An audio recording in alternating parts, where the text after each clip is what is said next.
ইয়া রাসূলুল্লাহ, আপনি সবচাইতে বেশি খুশি কোন বিষয়ে হন? নবী বলে, আমার উম্মতের খুশিতে আমি খুশি হয়ে যাই, আমি খুশি হয়ে যাই, আমি খুশি হয়ে যাই। আমার উম্মতের মুখে হাসি দেখলে আমি নবী খুশি হয়ে যাই। আমার উম্মত নামাজি দেখলে আমি খুশি হয়ে যাই।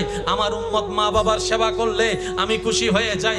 আমার উম্মত পরোপকার করলে আমি মুস্তাফা খুশি হয়ে যাই। আমার উম্মত আমার উপর ভালোবেসে দরুদ পড়লে আমি খুশি হয়ে যাই। আমার উম্মত আল্লাহকে সবচেয়ে বেশি ভয় করতে জানলে আমি খুশি হয়ে যাই। আমার উম্মত বড়কে সম্মান করতে দেখলে আমি খুশি হয়ে যাই। ছোটকে স্নেহ করতে দেখলে আমি খুশি হয়ে যাই। যার জায়গা তাকে দিয়ে দিতে দেখলে আমি খুশি হয়ে যাই। পাওনাদারের টাকা দিয়ে দিতে দেখলে আমি খুশি হয়ে যাই। আমার উম্মত লজ্জাস্থানের হেফাজত করতে জানলে আমি খুশি হয়ে যাই। জবানের হেফাজত করতে জানলে আমি খুশি হয়ে যাই। সুবহানাল্লাহ, সুবহানাল্লাহ।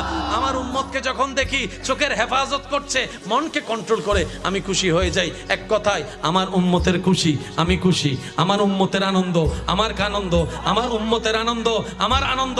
আমার উম্মত খুশি, আমি মুস্তাফা খুশি। আল্লাহ পাক বলে, ওয়ালা সাউফা ইউতিকা রাব্বুকা ফাতারদা। আমি আল্লাহ জানি আপনি নবী খুশি হন উম্মতের খুশির কারণে। তাই নবী, আপনি চিন্তা করেন না আপনার গুনাহগার উম্মতকে জাহান্নামে রেখে আমি কষ্ট দিব না।